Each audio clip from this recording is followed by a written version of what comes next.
Oui, j'aimerais vous parler brièvement de ce que sont les données d'émission de portée 3 et comment notre réseau d'échange de données ESG peut aider à les collecter.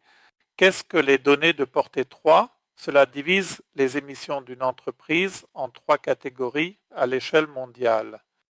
Pour les émissions directes sur site, Scope 1, les émissions liées à l'approvisionnement en énergie, Scope 2 et Scope 3 sont toutes des émissions indirectes. Pourquoi est-ce important? Si nous examinons les données du Carbon Disclosure Project, nous constatons que 75 à 90% des émissions totales d'une entreprise sont incluses dans la portée 3. Il est primordial de réduire ces émissions pour obtenir des résultats souhaités. Cependant, 48% ne mentionnent pas le scope 3 car il est considéré comme difficile à atteindre et 60% des entreprises se sont fixés des objectifs ambitieux de réduction. À partir de janvier, l'UE exige légalement des objectifs de réduction contraignants dans son cadre CSRD pour les entreprises soumises à déclaration. Alors pourquoi ne pas soulever cette livre de portée 3?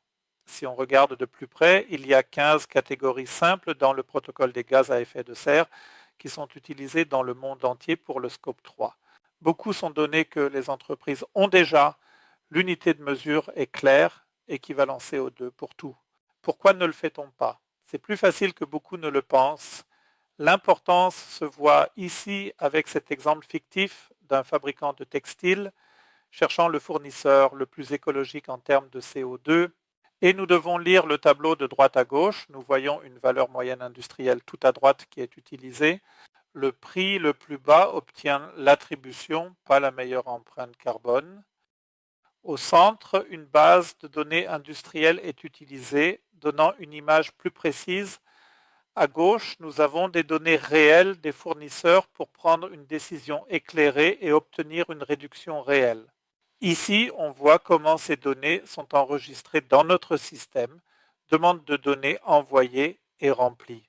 Ici, on voit comment, d'une entreprise soumise à l'obligation de rapport, le rapport se remplit lentement avec plus de données, puis sorti plus tard. Un bref coup d'œil, d'où proviennent les données? Il y a des divulgations ci-dessous. Nous pouvons lire les données IoT, PeterX, en coopération avec Wago et E.ON, que nous avons là-bas au départ.